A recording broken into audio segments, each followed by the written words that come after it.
두 분이 서로에게 또 들으면서 또 궁금했던 점이 또 있을 것 같아요. 그래서 이인하 교수님 먼저, 임정민 대표님 이야기 나중에 최근에 했으니까 임정민 대표님 이야기 들으면서 혹시 뭐 궁금했던 거나 뭐 같이 논의하고 싶은 뭐 이런 것 있으셨나요? 임 대표님 그 인생은 아름다워 이야기 하시면서 정말 너무 좋은 말씀 들었고요. 정말 한국에서 그 카이스트 가려면 공부를 아주 빡세게 하셨을 것 같은, 더구나 임 대표님 세대가 좀 젊으셔서 혹시 한국이 아우슈비츠 코리아고 그걸 게임으로 이겨내신 뭐 그런 경험은 없으신가요? 고등학교 때는 게임 안 하셨나요? 고등학교 때는 게임을 못했죠. 네. 우리나라 그 20제도가 너무 빡세가지고 네. 네. 게임을 잘 못했는데 네. 저는 사실 사회생활을 하면서 게임을 많이 했어요. 네. 네. 근데 그 반드시 뭐 온라인 게임뿐만 아니고 네. 사실 현실에서도 게임을 되게 좋아했거든요. 게임, 네. 그러니까 소위 그 게임, 지금 와서는 게이미피케이션이라고 말하는 것들, 예, 그런 것들을 게임 뭐 현실에서 많이 적용해서 뭐 나름 예, 뭐 열심히 했던 그런 기억이 많아요. 아, 네. 역시 이인하 교수님 또 인사이트 넘치는 질문. 그 한국의 교육 현실을 또 하나의 수용소에 비유하셔서 게임이 아니었냐라고 말씀하셨어요. 임정민 대표님은 또 이인하 교수님 이야기 들으면서 또 궁금했던 거 혹시 있으신가요? 아까 그 막판에 게임 보여주신 거 굉장히 인상이 깊었었는데요. 네. 원래 교수님 그 소설가시잖아요. 근데 갑자기 그러니까 이런 게임 쪽에 연구를 하시는 게 저는 예전에 이런 생각했어요. 예전에는 우리가 문학 작품이나 그런 인문학 뭐 예술 이런 것들을 공부를 할 때 보면 실제로 책을 읽고 막 그러잖아요. 신화를 공부하고 예전에 역사책을 읽어보고 뭐 시험도 쳐야 되고 그랬는데 사실 요즘 많은 게임들을 보면 게임의 스토리 자체가 그런 뭐 북구 신화라든지 역사에 기반한 거라든지 그런 스토리에 굉장히 기반한 게 많잖아요. 그런 것들이 그러니까 과연 우리가 오히려 스토리를 소비하는 방법이 달라진 것이 아니냐. 꼭 그걸 책으로 읽어야 되냐. 게임 한번 해보면 되는, 라그나로크 북구 유럽 신화를 알려고 그러면 라그나로크 게임을 한번 해보면 되는 거잖아요. 그런 거에 대해서는 어떻게 생각하세요? 정말 게임이 제공할 수 있는 정보가 너무 많죠. 저도 2003년까지 게임을 한 번도 해본 적이 없고, 저희 아버님은 전형적인 경상도의 보수적인 가장이셔서, 제가 중3 때 이제 기타를 사가지고 치고 있으니까 한 번 너 다신 치지 마라. 두 번째 치고 있으니까 이 새끼가 딴 따라가 될라 카라. 바로 그냥 제가 6개월 동안 저축해서 샀던 깁슨 기타를 그냥 박살을 내지. 이런 분이거든요. 뭐 게임이 어디 있습니까? 뭐 텔레비도 못 봤습니다. 텔레비도 못 봤는데 게임을 하게 된 게 2003년에 제가 같이 일하는 그때는 제 비서였고 지금은 마비노기 영웅전 시나리오 썼던 심영성 작가가 교수님 저기 리니지 2라는 게 나왔는데 3D로 온라인에서 돌아간답니다. 그래서 갔어요. 갔더니 정말 리니지 2 하는 사람들 그 페인의 포스가 장난이 아닙니다. 막 눈에 전부 다크서클 있고 머리는 한 3, 4일 감지도 않은 데다가 몸에서 냄새는 막 확치가 나는 이런 사람들이 한 곳에 PC방 한 곳에 잔뜩 모여서 이제 리니지 2를 하고 있는데 제가 리니지 2에 딱 들어가서 제가 생존 체험 게임을 하니까 어떻게 할 줄 모르잖아요. 하고 있으니까 그 페인들이 막 일어나가지고 이거 이렇게 하시면 됩니다. 알려주는데 그때 너무 마음이 따뜻했거든요.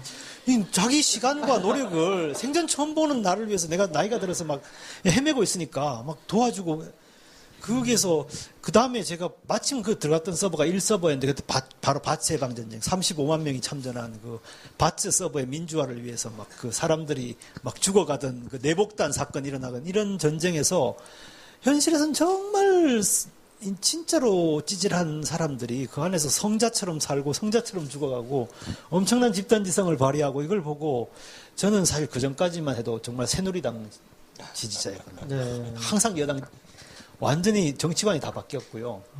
그 민중에 대한 믿음이 생겼어요. 네. 실제로 너무너무 스마트하거든요. 그 전쟁을 해보신 분은 누구나 느낄 텐데 그 만렙의 그 아키러스 같은 그 초절정 보스, 지금 쿤겐 같은 이런 캐릭터를 당장 진짜 5레벨, 7레벨 내복단이 그 100명이 둘러싸가지고 찔러 죽이는데, 네. 와, 그게 컴퓨터 프로그래밍상으로 불가능한 승리를 막 이끌어냅니다.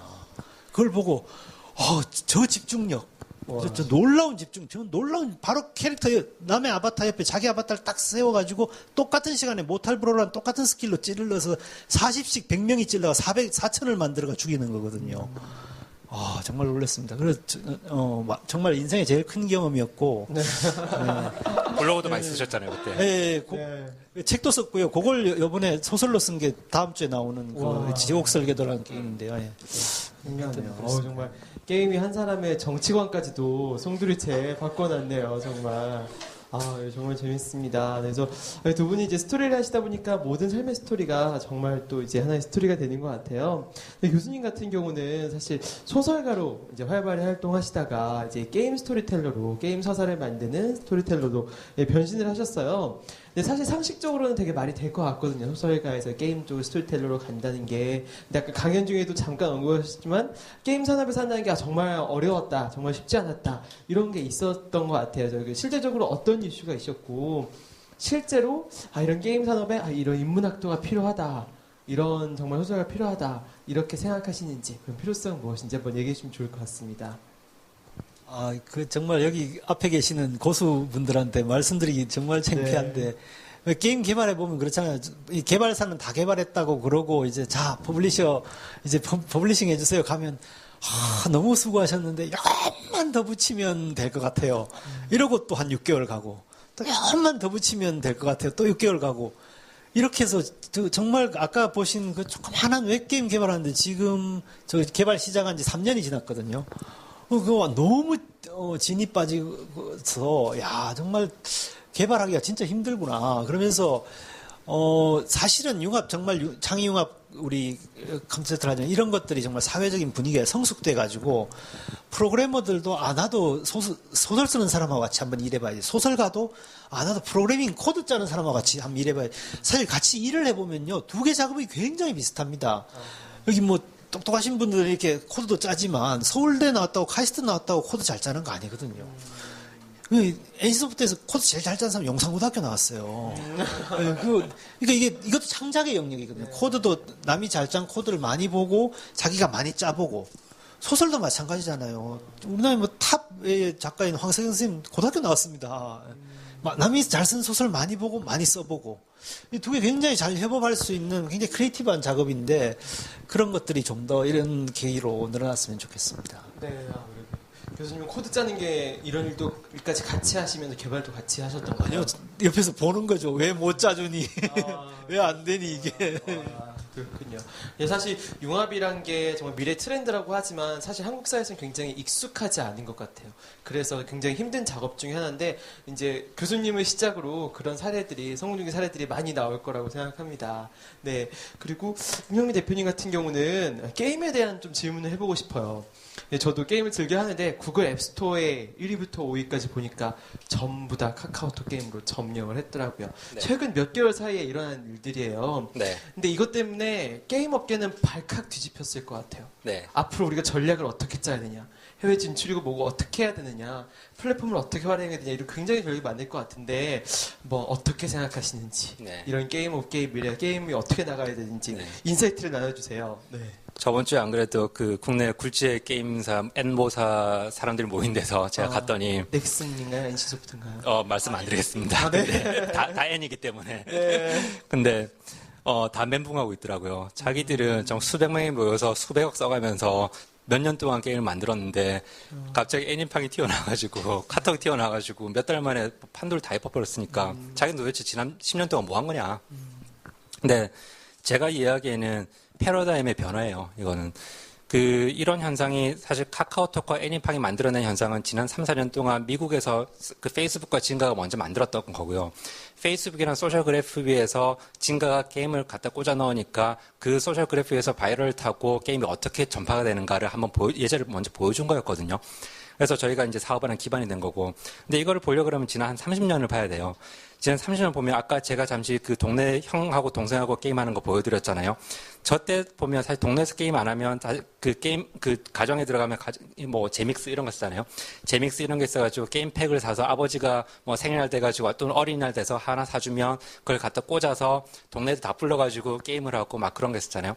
자, 그러면 실제로 게임을 하나 즐기기 위해서는 컨텐츠를 만들어야 되는 디벨로퍼가 있어야 되고 또는 그거를 그러니까 유통시키는 유통자가 있어야 되고 가 있었는데 그게 지난 20, 30년 동안 있었던 거거든요. 그 컨텐츠를 만드는 사람, 유통하는 사람. 그 유통이라는 거는 실제로 오프라인에서 유통하는 거 똑같아요. 뭐 도매상이 있고 소매상이 있고. 근데 그것이 그런 패러다임을 한 번에 깨준 게 12년 전에 나오는 밸브의 스팀이라는 플랫폼이에요. 그래서 2001년인가 그때 스팀이 나오면서 게임을 그렇게 유통하지 말고 뭐 월마트 이런 데서 유통하지 말고 온라인에 올려놓고 다운로드 받도록 하자. 라고 만들었던 것이 온라인 게임의 가장 큰 패러다임 시프트였고요. 그렇게 바꾼 것이 뭐냐 그러면 퍼블리셔의 권력이에요. 퍼블리셔 때문에 고생을 많이 하셨다 그러는데 퍼블리셔가 그렇게 하니까 그 전에 소매상, 그러니까 도매상에서는 자기 게임을 누가 사가는지 알 수가 없었잖아요. 이게 아버지가 와 사가는지 엄마가 와 사가는 건지 애가 와 사가는 건지 도대체 누가 어떤 게임을 좋아하는지를 알 수가 없었는데 그 온라인으로 오게 되면서 유저 데이터베이스라는 게 생기기 시작한 거죠. 그래서 유저 데이터베이스를 분석하면 우리 게임주들이 어떤 게임을 하고 얼마나 하고 하루에 몇 번 접속하고 몇 번 플레이를 하고 총 몇 시간 동안 플레이를 했는지 그리고 각 레벨 구간별로 몇 명이나 있는지 이런 걸 다 분석을 할 수 있게 되는 거죠. 그것이 권력화가 되면서 퍼블리셔가 권력을 잡게 되는 패러다임의 시프트가 권력 이동이 일어났습니다. 근데 그것을 깨버린 게 뭐냐 그러면 페이스북이에요. 2008년도에 페이스북이 나오면서 페이스북에서는 유저 데이터베이스를 페이스북이 가져갔거든요. 근데 그전에는 보면 탑 차트에 예를 들어 스팀에서 보면 큐레이션을 하는 게 백화점 매대 진열하는 똑같아요. 백화점에서 보면 제일 비싼 핸드백은 딱 정면에 놔뒀잖아요.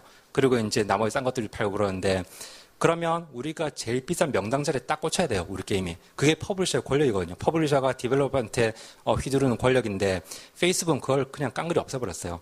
그래서 매대를 없애버리고 대신 어떻게 게임을 유통시키느냐? 그것은 순전히 바이럴에 의존하는 거죠. 그래서 내 친구가 게임을 하는구나? 그럼 나도 해야지. 내가 알기에 쟤는 게임을 굉장히 잘하는 친구인데 제가 하는 게임이라면 재밌겠지. 나도 해봐야겠다.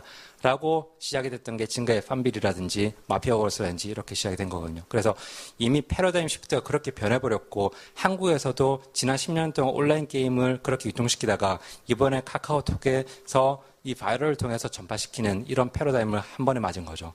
그래서 이미 세상은 변했다라고 보고 그 지난 전통적인 방식의 시장 질서는 이미 망가졌다고 봅니다. 그래서 지금부터 우리나라도 소셜 게임에 이제 진입한 거고 앞으로 몇 년 동안 계속 갈 것 같아요.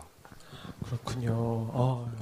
들으면서 무슨 얘기인지 잘 모르겠지만 듣다 보니까 말씀하신 대로 그런 플랫폼의 변화 이런 게 패러다임을 한번 싹 다 바꾸고 플레이어들의 양태를 다 바꾸는 것 같아요. 이제 말씀하신 대로 지금은 또 새로운 플랫폼이 등장해 페이스북 대 모바일이 등장하는 것 같은데 자 그러면 앞으로 게임 회사들은 어떻게 해야 될까요? MMORPG 이런 거 다 버리고 애니팡 같은 단순한 이제 캐주얼 게임들을 만들어야 될까요?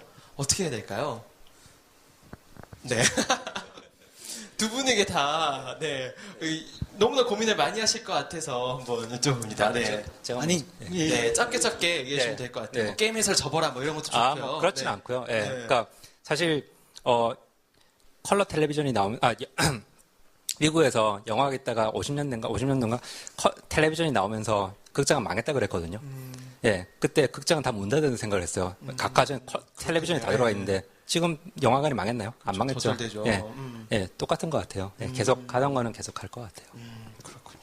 드세요. 그러니까 제가 처음 이 국문과 이대 가서 국문과 교수를 한 10년 하고요. 그다음 여기 디지털 미디어 학부로 올려와서 지금 9년째인데 처음 제가 올라올 때 여기가 뉴미디어 학부였거든요. 네. 그때 뉴미디어라고 하는 건 PC였어요.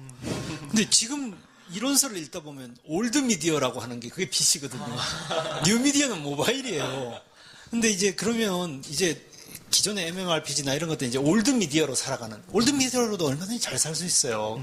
근데 지금 막 출판계가 앓는 소리를 막 하잖아요. 제가 93년도에 베스트셀러 1위를 한번 해봤는데 그때 28주 동안 1위를 하니까 100만 부 딱 100만 부가 나. 28주 동안 1위 하면 100만 부 나갔거든요. 지금 28주 동안 1위 하면 10만 부도 안 나갑니다. 왜 뭐 김남도 선생님이나 뭐 이런 아주 뭐 독특한 거 있으면 1년에 한 권, 두 권 정도 이제 50만 부 이렇게 나가는 게 있고 나머지는 대개 이제 10만 부가 안 되는 일이건. 근데 그래도 출판계는 이렇게 그냥 그 문학 하시는 분들 문학하고 규모가 작아졌지만 그렇게 단단하게 가고 있고요. 영화도 얼마나 어렵다고 그랬습니까? 그래도 뭐 물론 뭐 CJ가 도리를 하니 마트 경제니 뭐 욕은 하지만 어쨌든 영화들은 또 영화대로 가고 네. MMORPG도 지금 사람들이 줄었고 이제 뭐 PC방에 성행이 안 된다고 해도 또 나름대로 갈 거예요. 그러면 네. 그 과정에 뭐냐면 거품이 사라지는 거죠. 그동안에 이제 한참 성장하는 뉴미디어로서의 끼었던 그 거품들이 사라지고 정말 이걸 여기에 철학을 가지고 있고 여기에 인생을 걸고 있는 개발자들이 이걸 해서 그 시장을 계속 지켜갈 겁니다. 그렇게 되겠죠. 아, 그렇군요. 이제 말씀하신 게 진짜 맞는 것 같아요. 뭔가 패러다임이 바뀔 때마다 세상이 망할 것처럼 하지만 결국에는 이제 정도를 지켜나가고 그 핵심을 지켜나가면 이어질 수 있는 것 같습니다. 자, 앞으로도 기대가 되네요.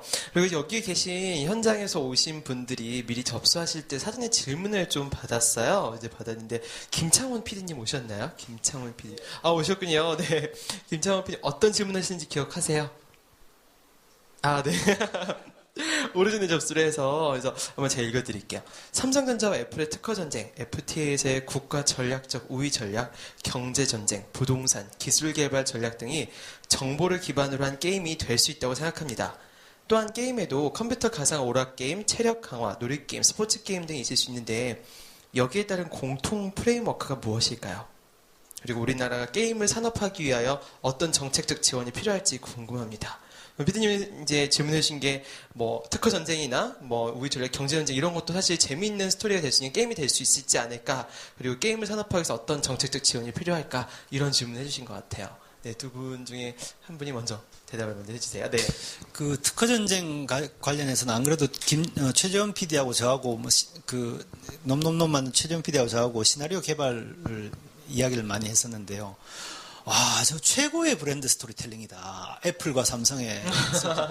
만약 애플 혼자 나와서 내가 1위 하고 이 시장을 다 깨겠다고 그랬으면 아마 모든 놈들이 다 적으로 술집에 있는 모든 사람들이 다 저 술꾼 집어내라고 이제 공격을 했을 거예요. 근데 애플이 삼성을 찍어가지고 둘이 싸우니까 다른 사람은 자기 술상 깨지는 줄도 모르고 그 싸움 구경하고 있다가 정신 차려보니까 노키하고 누구 전부 다 술집 밖으로 이제 밀려나 있는 이런 거거든요. 그 특허 전쟁에서 왔다 갔다 한 그 돈은 정말 이 브랜드 파워를 이렇게 키운 돈에 비하면 정말 얼마 되지 않는 돈이라고 생각을 해요. 이 특허 전쟁이라고 하는 것이 사실 브랜드 스토리텔링에서 굉장히 오래전부터 얘기해왔던 것이거든요. 기업도 스토리를 가져야 하는데 그 스토리의 핵심은 갈등이다. 갈등이 있고 캐릭터가 있고 기업이 주는 메시지가 있을 때 그때 그 기업이 확실하게 소비자에게 각인된다는. 지금 사실 휴대폰 시장에서 삼성하고 애플만 남았잖아요. 둘이 열심히 싸워서 나머지 술상 다 깨지고 술집 밖으로 밀려났고, 그런 것들이 특허 전쟁의 스토리텔링이 아닌가 하고요. 그걸 잡스는 일찍 깨달았고 삼성은 그냥 당하다 보니까 따라가다가 이제 깨달았게 된, 사실 최고의 수혜자는 삼성이 아닐까 그렇게 생각을 합니다. 아, 그렇군요. 최고의 스토리는 갈등이다. 이런 것 같아요. 그 두 번째 질문인 우리나라 게임 산업이 성장하기 위해서 어떤 정책적 지원이 있으면 좋겠다. 네. 당혹스러운 질문이네요. 이 얘기가 나오면. 네, 당연히 이제 뭐 게임 셧다운제 뭐 이런 얘기가 나올 수밖에 없고, 근데 아까 보여드렸다시피 그러니까 흑백 논리로만 판단 안 했으면 좋겠어요. 그러니까 게임 업계도 그런 그 게임 중독이라든지 이런 그 부작용들에 대해서 좀 더 깊이 고민해보고 그걸 좀 더 선순환시킬 수 있도록 만들어야 되는 자정 노력이 필요하긴 한데, 또 그런 것들을 또 너무 그 정부 주도해서 뭐 강제적으로 셧다운시키든지 그런 거를 또 너무 억제면 사실 우리나라가 지식 서비스 산업 중에 게임만큼 전 세계에서 우리나라가 잘하는 분야가 없거든요. 굉장히 경쟁력이 있어요. 글로벌에서 경쟁력이 있는 분야인데 이것을 그런 부작용 때문에 너무 억압을 하지 않았으면 좋겠다 바람이 좀 있어요. 그렇군요. 억압을 덜 했으면 좋겠다. 네, 말씀해 주셨어요. 그리고 오신 분 중에 또 한 분이 또 질문해 주셨어요. 우진영 연구위원님 오셨나요? 우진영 연구위원님. 오셨군요. 네. 현대경제연구원의 우진영 수석 연구위원님이 이제 질문해 주셨습니다.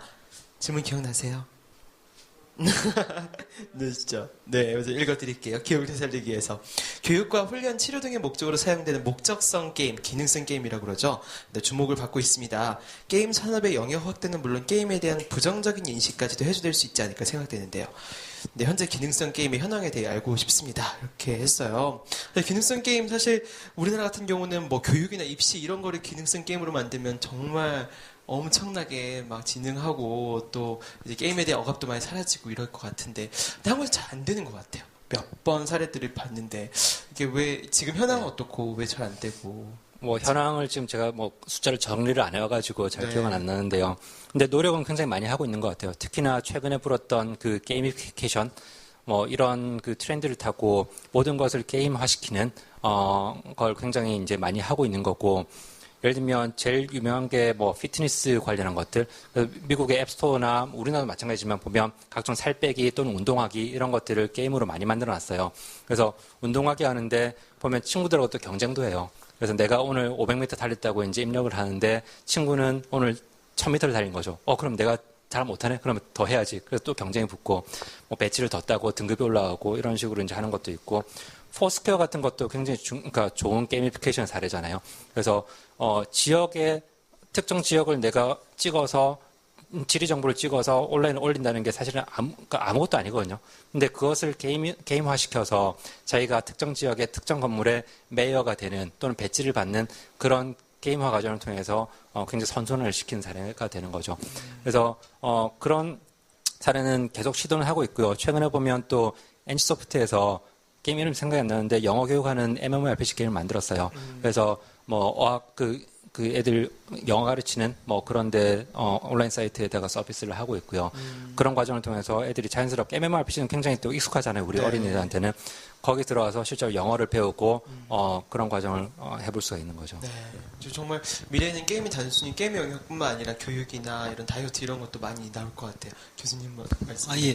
그러니까 시리어스 게임이 그동안 사실 유럽에서는 굉장히 한 10년 몇 년 전부터 했는데 그게 잘 안 됐던 이유가 재미 요소라고 하는 것을 너무 협소하게 생각을 했던 거죠. 어떤 게임적인 동작, 게임적인 임팩트 이런 것들을 주면 이게 게임이 될 거라고 했는데 사실은 그렇게 되지가 않았고 방금 그 대표님께서 말했었던 게임화라고 하는 게이미피케이션이라고 하는 것은 뭐냐면은 현실에서는 일상적으로 이야기하고 있었던 우리의 정치나 캠페인이나 이런 것들의 모든 것에 계량화된 보상 수치를 주고 이것이 의미 있는 수치라는 것을 또 알려주고 이것을 어떤 내면적인 만족을 끊임없이 우리 북극곰을 구해야 된다 뭐 이런 내면적인 만족들을 주면서 우리의 일상들을 다 게임으로 만들어 버린 거거든요. 그걸 어터너티브 리얼리티 게임이라고 하는데 이런 대체 현실 게임들이 계속 늘어나면 기존에 연구해왔던 기능성 게임과 합해져서 굉장히 게임이 사회에 아주 긍정적인 요소들을 많이 줄 수 있으리라 생각을 합니다.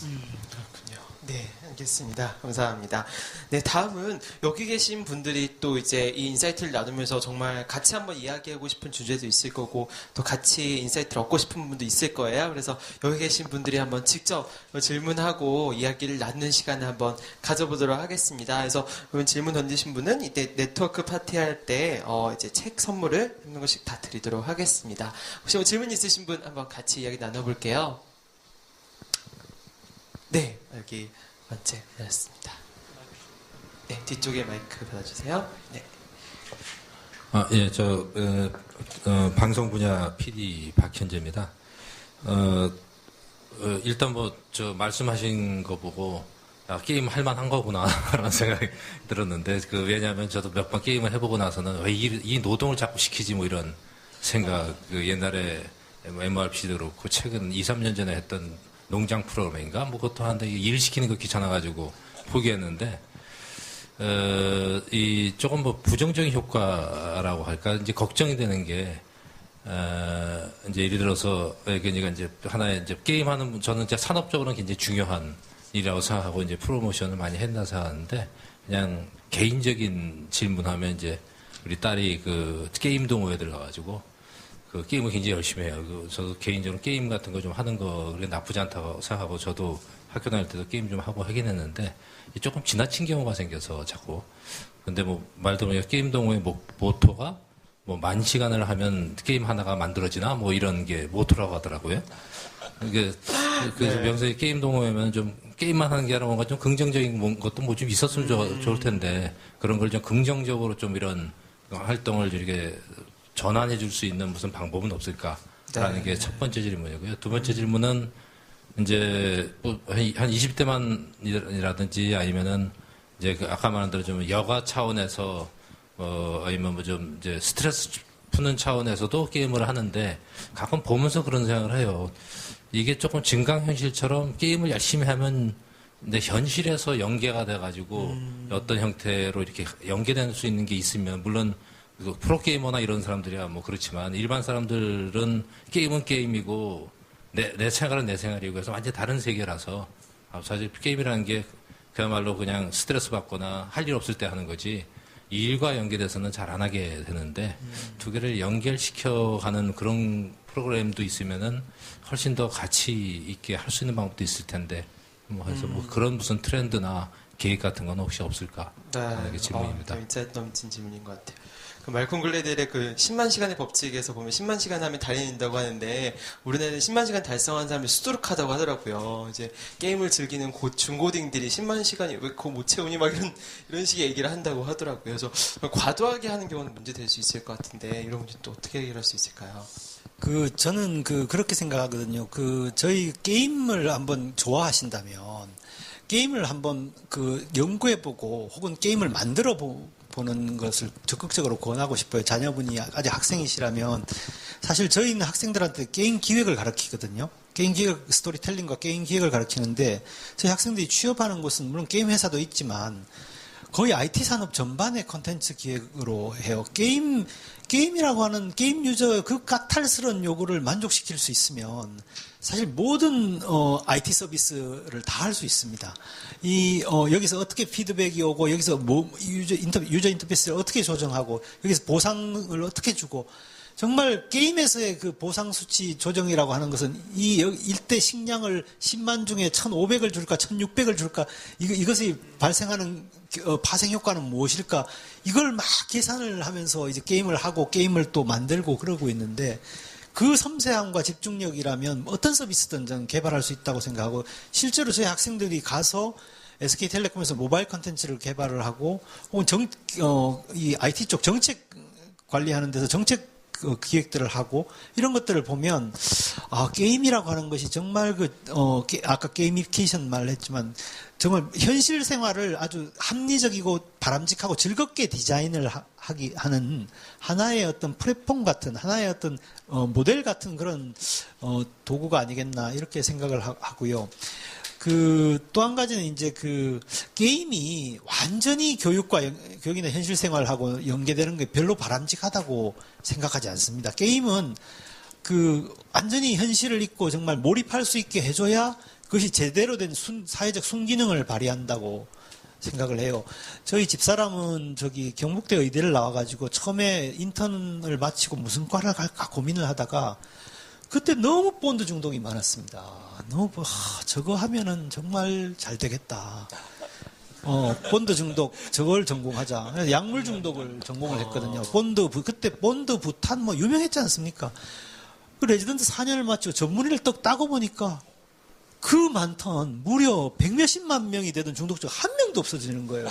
진짜 국립정신병원에 케이스가 제로예요. 다 PC방 가 있는 거예요, 그 사람들이. 그렇군요. 그래서 집사람이 이러다가 굶어 죽겠다. 그래서 다시 서울대에서 전임의를 해가지고, 이제는 게임 중독을 전공했습니다. 네. 지금 게임 중독 치료를 하고 있습니다. 네. 게임 중독 치료를 하고 있는데, 지금 손님 많습니다. 많은데. 근데 제가 말씀드리고 싶은 게 뭐냐면, 게임이 이렇게 중독성, 그리고 몰입성이 있기 때문에 완전히 교육하고 이게 연결이 잘 안 되기 때문에 그 나쁜 마약과 본드와 부탄을 다 물리친 거거든요. 정말 한국에서 이렇게 빨리 이 약물 중독자가 줄어든 나라가 전 세계 한국밖에 없습니다. 그런 거 진짜 게임 개발자들 정말 자부심을 가지셔도 좋다고 생각합니다. 우리 사회 병폐를 해결했네요. 네. 그런데 게임 중독도 나쁘지 않나요? 나쁘죠. 나쁜데 어떻게 부탄 나쁘다는 중독하고 부탄은요. 양 이빨 사이에 그 노즐을 끼워서 딱 한 달만 들이마시면 그 폐는 평생 회복할 수가 없거든요. 그렇군요. 본드도 그 뇌세포 파괴라는 게 평생 회복할 수가 없어요. 근데 게임은 안에서 스토리도 보지요. 음악도 듣지 않습니까? 그 안에서 또 커뮤니티도 경험해요. 우정도 나눕니다. 세상 돌아가는 이야기 다 합니다, 거기서. 이게 어떻게 다른 중독하고 비교할 수 있겠습니까? 그럴 수도 있겠네요. 네. 저는 그러게요. 네. 충격인데요. 네, 근데 저는 또 우리 회사에서는 그 게임을 현실에 굉장히 많이 또 접목을 많이 시켜요. 그래서 회사에 보면 왜 경영 지원이라고 하는 그 지원이 하나 있지 않습니까? 여러 회사 복지나 이런 거를 그러니까 사실 말이 좋아서 경영 지원이지 사실 굉장히 허드렛 일이 많잖아요. 뭐 신분음 해오기, 복사 해오기 뭐 이런 거 되게 많은데 간식 사와라, 뭐 커피 타와라 뭐 되게 많은데 그 직원을 뽑고 나서 명함에 내가 직함을 그 직원이 게임을 굉장히 잘해요. 우리 회사에서 제일 잘해요. 개발자들 뭐 다 물리치고 그냥 왕이에요, 그 사람이. 근데 그 직원의 명함에다가 제가 힐러라고 봐줬어요.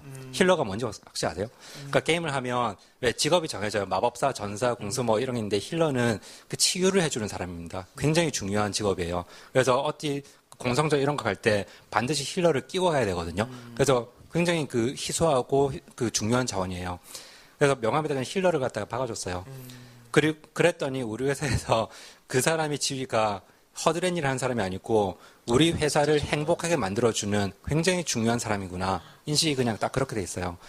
그래서 그런 놀이를 회사에서 하거든요. 네. 그래서 좀 굉장히 긍정적인, 쉽게 하면서도 긍정적인 효과를 만들어낼 수 있다고 생각해요. 저 게임의 개념을 이제 도입해서 그래서 그런 제가 아는 분도 뭐 트리플래닛이라는 그런 나무 키우기 게임을 하는 회사에 네, 아시죠? 이제 나무를 키워서 다 키우면 이제 그거를 보내면은 뭐 몽골에 나무가 한 그루 심어지고 이런 식으로도 이어지기도 하고 게임의 아이템을 획득을 하면 거기서 스타벅스 커피가 나오고 이런 식으로 연결하는 시도들이 많이 나오는 것 같아요. 말씀한 대로 이제는 또 게임과 현실을 구분할 수 없는 그런 세계가 곧 오지 않을까 이제 그런 생각이 드네요. 네, 또 한번 또 다른 또 인사이트 나누고 싶은 분이나 지금 있으시면 같이 이야기 나눠보겠습니다. 네. 네, 창작사의 고재상입니다. 저는 이제 게임 산업의 에코시스템에 대해서 좀 한번 시각을 좀 그쪽에서 한번 보고자 합니다. 즉 말해서 이 게임 산업이 그 게임 자체, 컨텐츠 내지는 어떤 그 게임 자체의 몰입성이라든가 그런 부분은 굉장히 중요하지만 실제 어떤 최근에 네트워크나 모바일 게임이 이렇게 부상하면서 네트워크 업체라든가 아니면 컨텐츠 제작 도구 문제라든가 OS 플랫폼이라든가 또는 어떤 단말 산업까지도 이 함께 이렇게 그 게임 산업을 키우기 위한 하나의 어떤 에코시스템이 필요하다고 생각을 하거든요. 지금 아까 그 초반에 이야기하셨지만 게임 수출이 우리나라에 10조가 벌써 넘어간다고 그러셨죠. 그런다면 거기에서 중요한 게 지금 오늘 우리가 이야기하듯이 기술과 인문학의 융합이라는 측면에서 볼 때 그런 아까 에코 산업적인 측면에서 기술의 발전이 더 시급합니까? 아니면은 그 창의적인 기획 내지는 어떤 그런 걸 하는 인문학적인 어떤 그런 인재들이 더 필요한지 그걸 한번 좀 듣고 싶습니다. 네. 특히 우리 이 교수님 한번 더. 네, 맞아요. 사실 닭이 먼저냐 달걀이 먼저냐 그런 것 같아요. 그건 제 밥그릇이 기획인데 당연히 기획이 중요하다고 그래야 될 것 같은데요. 네. 사실은 그런 건 있습니다. 그 뭐냐면은 저 NC소프트가 뭐의 약자인지 아신가요? 넥스트 시네마거든요. 네, 넥스트 시네마 소프트거든요. 모든 그때는 그 시대에는 게임 개발자들이 게임이 넥스트 시네마가 될 거라고 다음 세대 영화라가 될 거라고 생각했고 그러면 게임의 방향은 분명하죠. 더 HD급 화질로 더 좋은 기술을 넣어가지고 정말 영화를 360도 마우스 휠 돌려가지고 보는 그런 게임을 만드는 게 궁극적인 고울이었어요. 근데 어느 순간 닌텐도 위가 이 고울을 망가뜨리더니 이제 애니팡이 결정적으로 지금 이게 잘못됐다고 생각을 하게 된 거죠. 그 사이에 뭐가 변했냐면 이 모바일이 되면서 게임이 파티 툴이 되어 가는 거죠. 사실은 애니팡 하는 사람들은 예전에 MMORPG를 하던 사람이 거의 아닙니다. 빅게이머들이었죠. 빅게이머들인데 한국은 아직도 전 국민의 3,300만이나 게임을 안 하는 나라거든요. 아직도 게임하는 사람이 1,700만 밖에 없습니다. 5천만 중에. 근데 미국이나 다른 유럽 같은 경우 다 50%가 넘거든요. 게이머 비중이. 한국은 아직도 게임을 해야 될 사람이 무지무지 많은 나라인데 게임을 안 하고 있었어요. 그러다 이제 이 애니팡이 이제 그 안 하던 사람들까지 이제 게임을 하게 만들어 준 거거든요. 일단 해보면요. 그냥 아무리 허접한 애니팡이 아니라 애니팡이라도 그게 한 커뮤니티에 한번 맛을 들이면 여기서 이제 골프 안 치고 술 안 먹고 예, 자기 진짜 헛짓 안 하고 룸사롱 안 가고 이것만 하게 됩니다. 네. 예, 그 여기서 얼마 돈을 쓰더라도 저 같은 전 중년이지 않습니까? 제가 제일 평생에 제 취미생활에 제일 돈을 많이 써본 게 리니지 2인데요. 처음 MMORPG를 했는데다가 마침내 바츠 해방전쟁이 일어나 전쟁이 격화돼가지고 이 반란군 군주들이 다 돈이 다 떨어졌어요. 물약값이 없을 정도로 떨어졌는데 우리가 그 경제중심주의인 기란성을 몇 번 점령을 했는데 그 각인실에서 봉온석을 깨야지 그 성이 점령되는데 그 깨기 전에 역포위를 당해서 본본이 다 죽고 밀려나고 이러니까 대책회의를 해서 이제 쭉 군주들이 모였는데 1,000만 원이 필요하다는 거예요. 이 전략가가 아주 젊은 28살 난 애였는데 왜 1,000만 원 왜 필요하냐. 자, 여기 아까 힐러 말씀하셨잖아요. 그 성문 앞에 그 물이 흐르고 있는데 거기 도개교가 있는데 여기서는 우리 역포위하는 군대가 진입할 때 병목 현상이 일어나지 않나요? 이 앞에다가 오버로드라고 하는 저주술사를 하나 배치를 하고 그 뒤에 힐러 8명을 배치를 하자. 이 8명, 화살은 성벽을 못 뚫고 가지만, 마법은 성벽을 뚫고 가지만 화살은 성벽을 못 뚫고 가기 때문에 얘를 쏘는 화살이 힐러까지는 맞지 않는다. 뒤에 돌 뒤에서 막 힐을 하니까. 8명이 쫙하고 힐을 하면 얘는 아무리 화살을 맞아도 죽지 않고 계속 이동속도 저하 마법을 걸 수 있을 거다. 자, 이게 이제 성문이 4개니까 4명을 육성해야 되는데, 그때 오버로드라는 게 파티에 별로 도움이 안 돼서 아무도 안 키웠거든요. 그럼 오버로드를 중국 육성업자한테 65만원씩 해가지고 4마리를 키우자. 그리고 이 오버로드가 그냥은 마법을 안 거니까 사령의 지팡이 인챈트 10을 들려야 되는 그게 100만원씩입니다. 400만원. 그리고 힐러들이 그만큼 그 정도 숙련된 힐러라면, 그러니까 자기의 애들 극화해가지고 한 3초 만에 풀 힐을 채워주고 빠지고 또 옆에 이 정도 힐러라면 도저히 우리 반란군에는 없다. 네. 고용을 해야 된다. 8명이니까 32명을 고용해야 되잖아요. 12시간 고용해야 되니까. 그래서 그게 다 1,000만 원이었거든요. 네. 제가 냈습니다. 그래서 한 번 먹었죠. 2주 후에 뺏겼지만. 어쨌든. 게임 중독의 폐해를. 네. 그때는 1,000만 제가 원을 내셨다는 거죠? 네, 그 돈이 문제가 아니고 그때 제 건강이 어느 정도였냐면 고혈압에 당뇨에 오른쪽 무릎 관절염에 뭐 42시간 앉아 있으니까 이제 아까 노가다 말씀하신 진짜 노가다 게임이거든요. 왜냐면 네. 파티 파티 한번 맺으려면 9시간을 막 채팅만 하고 있어야 돼. 옆에서 가는 사람이 보면 이게 무슨 게임이냐고 그래요. 그냥 캐릭터 세워놓고 보고 있다가 타이핑 몇 번 하고 보고 있다가 근데 빠질 수가 없거든요. 한 빠지면 네. 또 파티가 또 무너지니까. 죄송합니다. 너무 말이 길었습니다. 돌아와서 질문은 컨텐츠가 먼저냐 아니면 에코시스템의 뭐 핵심적인 먼저냐라고. 예, 그래서 이게 콘텐츠가 먼저다. 콘텐츠가 먼저다. 그런 욕구가 이제 변한 거예요. 유저의 욕구가 변하면 또 다른 게임이 나타나는 것입니다. 유저의 욕구는 사실 그 게임하고는 그래픽이나 뭐 기술하고는 큰 관계가 없는 것 같습니다. 그렇군요. 어떻게 생각하시나요? 동의합니다. 예. 네. 예. 그 컨텐츠가 중요하죠. 거기 당연히 스토리가 중요하고. 네. 예.